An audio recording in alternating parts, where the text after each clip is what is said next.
Hi friends, this is Jyoti Singh and welcome back to my channel. Today I am going to video on the topic of pollution. It is mainly for my dear students. First I will talk on the topic of natural resources. In our daily life, we use so many things given by nature. They are called natural resources. Some natural resources are used in large amount or being polluted by human activities. So, we should use them with great care and also avoid their wastage.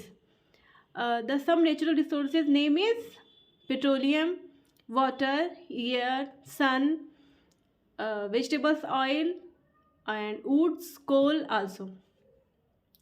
All of us need clean air and water. Air and water are our natural resources. However, the air and water in our environment may not be pure. They may be polluted. हमारे जो environment में जो air हैं वो बहुत ज़्यादा polluted हो चुके हैं, प्योर नहीं रहे हैं. तो व्हाट इज़ पॉल्यूटेंट, मतलब किस चीज़ों से पॉल्यूशन होता है. What is pollutant? It is anything that change in the environment and has a harmful effect on living things. Pollutant क्या है कि एनवायरनमेंट में जो भी चेंजेस होते हैं और वो हार्मफुल होते हैं लिविंग थिंग्स के लिए, तो उन्हें क्या कहते हैं? पॉल्यूटेंट कहते हैं. First, and what is pollution? The action of making the air, water etcetera dirty and dangerous is called pollution. And a short definition is the contamination of environment is called pollution. The contamination of environment is called pollution. The next topic is air pollution. The mixing of undesirable substance in pure air is called air pollution. The undesirable substance may be dust and mixes of gases and smoke also. Air pollution cause many diseases like asthma and lung cancer. The dust and dirt in the air causes damage to our plants also. Causes damage to our plants also. The dangerous gases in air. Factories give out smoke and other poisonous gases. और ये जो gases होती हैं वो कहाँ से आती हैं? तो फैक्ट्रीज से आती हैं. और किससे आती हैं? जो बसेस और लॉरीज से जो निकलने वाले जो स्मोक होते हैं उनसे भी बहुत पॉइजनस गैसेस निकलती हैं, जो कि हमारी एयर में मिक्स हो जाता है और हमारी एयर को पॉल्यूटेड कर देता है. The smoke from buses and lorries add more pollutant in the air. All these things harm our lungs. और ये सब चीज़ें क्या हैं? हमारे लंग्स को हार्मफुल करते हैं.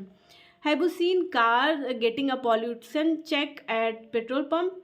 और पेट्रोल पम्प पे आप लोगों ने देखा होगा कि क्या मिलता है? एक चेक मिलता है जो कि मेक श्योर करता है कि हमारे व्हीकल्स जो है वो हमारे एयर को बहुत ज़्यादा पॉल्यूटेड तो नहीं कर रहा है. ये मेक श्योर करने के लिए वहाँ पे एक चेक मिलता है pollution का. In some cities, buses and scooters run on CNG. कुछ कुछ शहरों में होता है जहाँ पे CNG बहुत ज़्यादा लोग यूज़ करते हैं. मतलब CNG बेस्ड जो व्हीकल्स होता है वो यूज़ करते हैं और उससे हमारे एनवायरनमेंट को ज़्यादा खतरा नहीं है. This kind of gas which burns well and does not give out many harmful pollutants. और इनसे जो इनसे जो स्मोक निकलता है वो हमारे एयर को बहुत ज़्यादा पॉल्यूटेड नहीं करता है. Water pollution. Many of our water bodies today have become polluted. और जितने भी हमारे अर्थ पे जितने भी वाटर हैं उसकी बहुत ज़्यादा क्वांटिटी जो है वो पॉल्यूटेड हो चुकी है. There are 71% water on our earth and only 3% water is pure and able to drink. तो हमें polluted होने से बचाना चाहिए. Most rivers today are polluted by sewage and industrial wastage. मतलब कि सीवेज का जो वाटर होता है वो डायरेक्टली रिवर्स में छोड़ देते हैं, इस वजह से जो वाटर है रिवर्स के वो पॉल्यूटेड हो चुके हैं, और फैक्ट्रीज़ के वेस्ट जो निकलते हैं उनको भी डायरेक्ट पानी में छोड़ देते हैं। ऐसा नहीं करना चाहिए। Sometimes people bath and wash clothes and utensils. और गांव के साइड में क्या होता है, लोग उसमें एनिमल्स को बाथ कराते हैं और उसमें यूटेंसिल्स एंड क्लॉथ्स वॉश करते हैं, जो कि नहीं करना चाहिए। ये इससे हमारे जो रिवर्स हैं वो पॉल्यूटेड हो गए हैं, and the water of river is not able to drink. The polluted water में कंटेन हार्मफुल जर्म्स। और उसमें पॉल्यूटेड वाटर में तो ऑब्वियसली जर्म्स होते हैं, हार्मफुल सब्सटेंस और germs which can make a sick. जो अगर कोई पीता है तो पक्का है वो उसको बीमार होना ही है। पीना क्या, उसमें नहाने से भी स्किन डिजीज़ हो सकते हैं। We make get serious stomach upset and disease like jaundice, cholera etc by using this water. और हमें जॉन्डिस वगैरह हो जाता है वो वाटर यूज़ करने से। Getting rid of waste that can be do not protect the environment. What can be do not protect the environment? Every home needs to get rid of vegetable peels, cooked food, leaves, empty containers, papers and plastics. The stuff we throw away in often collected by garbage collectors. The materials like vegetable peels, cooked food, leaves from the garden and paper of different kinds are called biodegradable wastage। मतलब कि जो vegetable peels होते हैं हमारे घरों में निकलते हैं, सब्जियां वगैरह हम लोग खाना बनाते हैं तो उससे जो छिलके होते हैं वो, और कुक्ड फूड जो होते हैं, और न्यूज़पेपर होता है, कोई भी पेपर बैग होता है, वो सब क्या होता है, बायोडिग्रेडेबल वेस्टेज हैं। तो इसको हम फर्टिलाइज़र में इसको हम चेंज कर सकते हैं। कैसे कि हमें उनको कलेक्ट करना है, ऐसे नहीं फेंकना है। और एक आप गमला रखिए घर में जिसमें आप वेजिटेबल पील्स है, न्यूज़पेपर वगैरह है, ऐसे मत मतलब टीयर करके हम उसमें रखते जाएंगे, कलेक्ट करते जाएंगे, उसके ऊपर से मिट्टी डाल देंगे तो कुछ दिनों बाद वो क्या होगा, फर्टिलाइज़र में चेंज हो जाएगा, जो कि हम अपने घरों में जो प्लांट्स लगाते हैं उसमें यूज़ कर सकते हैं। तो इस वजह से इनको क्या बोलते हैं, बायोडिग्रेडेबल वेस्टेज बोलते हैं। And the next is it can be buried in a pit. अभी मैंने बताया ही। This compost material is also called compost. और ये कंपोस्ट खाद के रूप में मतलब बंद हो जाता है, चेंज हो जाता है। Items made of metal. और जो मेटल्स के आइटम बने होते हैं जैसे ग्लास है, रबर है और प्लास्टिक है, of all kinds will not decompose. और ये डिकम्पोज नहीं होते हैं, इनको डिकम्पोज नहीं किया जा सकता है। They are non biodegradable. और इनको नॉन बायोडिग्रेडेबल वेस्टेज बोलते हैं। They are usually sold for recycling. और ये कबाड़ी वाले आते हैं, इनको ले जाते हैं रिसाइकलिंग के लिए, मतलब रिसाइकल करके हम इसको फिर से यूज़ में लाते हैं।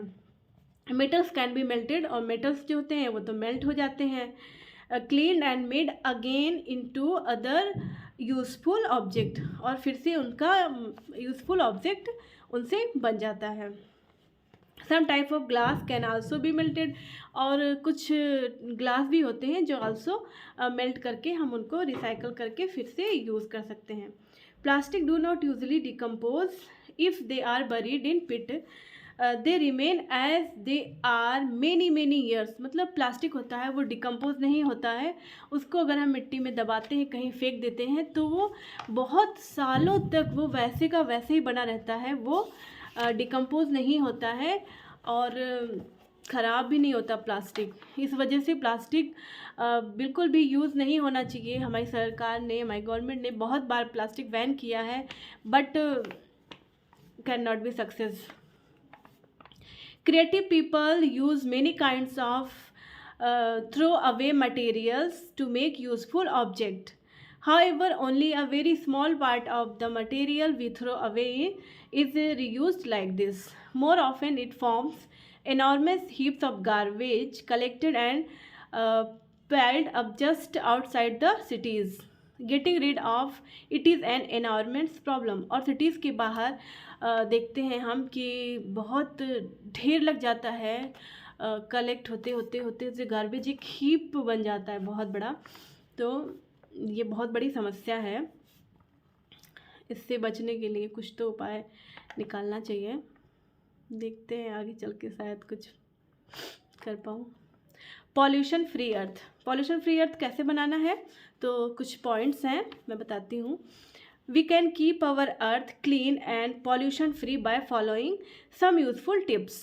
First, we must not waste water, हमें वाटर को वेस्ट नहीं करना चाहिए, बिल्कुल नहीं करना चाहिए, नहीं तो नहीं।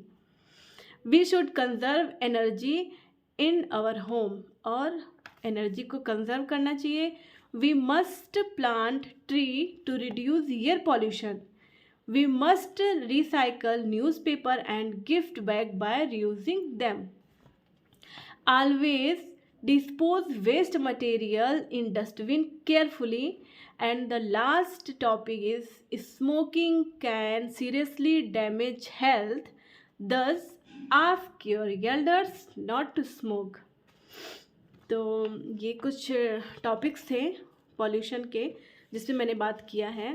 तो अगर आपको हेल्पफुल लगता है तो प्लीज़ मेरी वीडियो पे अगर नए हैं तो मेरे चैनल को सब्सक्राइब कर लीजिए, लाइक शेयर कमेंट करिए एंड वॉच माय वीडियोस। और मैं कुछ आपको बताना चाहती हूँ कि जैसे कि हमें अगर रिवर्स को पॉल्यूटेड होने से बचाना है तो हमें एनिमल बाथ नहीं कराना है उसमें, बिल्कुल शहर में तो नहीं, लेकिन गांव साइड में क्या होता है, लोग उसमें अपने एनिमल्स को ले जाते हैं बात करने के लिए और आराम से धोबी कपड़े धुलते हैं। ये सब हमें नहीं करना चाहिए। और एक चीज़ ये मोस्ट इम्पॉर्टेंट है जो कि लोग क्या करते हैं अपने घरों में जो फूल माला जो भगवान को चढ़ाते हैं वो निकलता है। तो मैं ये कहना चाहूँगी कि पहले तो ये कि प्लीज़ किसी को बुरा ना लगे मेरी बातों का, जो बहुत ज़्यादा आस्था से जुड़े होते हैं लोग। तो मैं ये कहना चाहूँगी कि आप विसर्जन करने के लिए नदी में ले जाके फेंक देते हो तो एक बहुत अच्छी तरकीब है, आप उसको गमले में रखिए श्रद्धा से, बहुत अच्छे से। जैसे जो बुक्स हम पढ़ते हैं आरती वगैरह करते हैं तो वो अगर वो हो जाता है तो आप उसको टीयर करिए, कोई बात नहीं। आप देखो ऐसे रोड पे पड़ा होता है, पैर पड़ता है तो उससे तो अच्छा है आप उसको टीयर करिए और उसको एक गमले में इकट्ठा करिए। और जो मूर्तियाँ खंडित हो जाती हैं उनको भी आप गमले में ही डाल दीजिए और ऊपर से थोड़ा पानी डालिए। जो फूल माला है वो सब, अगरबत्ती के जो एसेज होते हैं, जो राख होती है, वो सब आप कलेक्ट करते रहिए गमले में और उसके ऊपर फिर मिट्टी डालिए। कुछ दिनों बाद वो एक फर्टिलाइज़र में चेंज हो जाएगा तो हम उसको क्या कर सकते हैं, अपने गमलों में यूज़ कर सकते हैं फर्टिलाइज़र के रूप में।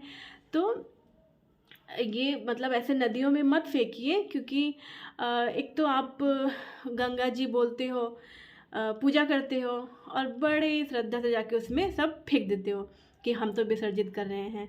तो ये सब चीज़ ठीक नहीं है। आप उनको ऐसे कलेक्ट करिए और जब इतना बड़ा शरीर है मिट्टी में मिल जाता है तो ये मूर्ति है, तो साइंस भी मायने रखती है।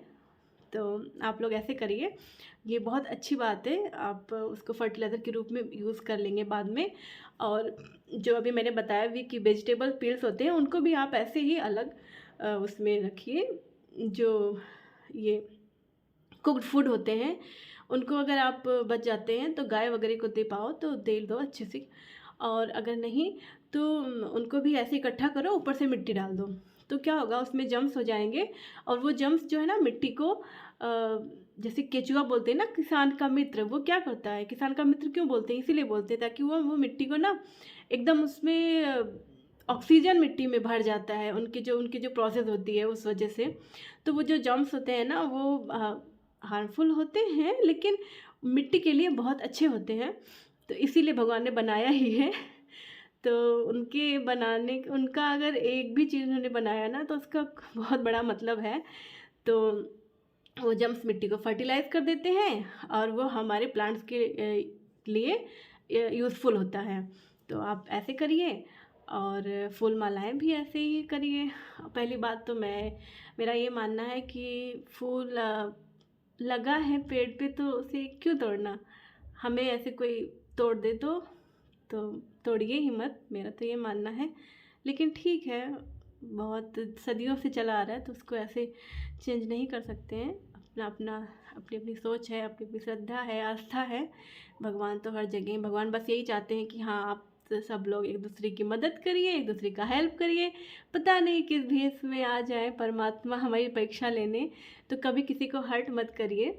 यही हमारी सबसे बड़ी पूजा है और हमारा कर्म ही हमारी पूजा है।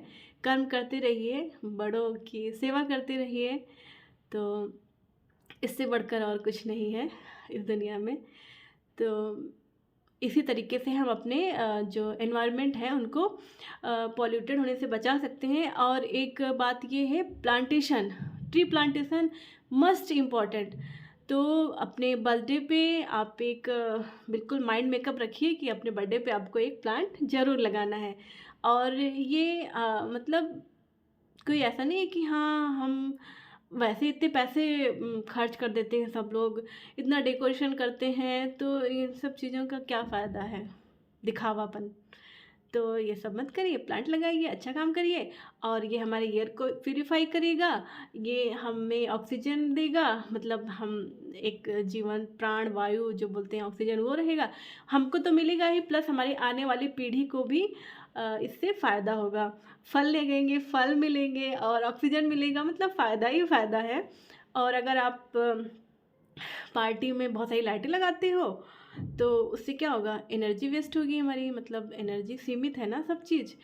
तो लाइट वगैरह जो है वो बहुत ज़्यादा नहीं यूज़ करना चाहिए, तो हमारी एनर्जी वेस्ट होगा और मनी वेस्ट होगा और सब कुछ वेस्ट ही है बस केवल देखने में अच्छा लगेगा बस। लेकिन अगर एक प्लांट लगाते हैं आप तो उससे आपको फ़ायदे ही फ़ायदे हैं, आने वाली पीढ़ी को भी फ़ायदा है।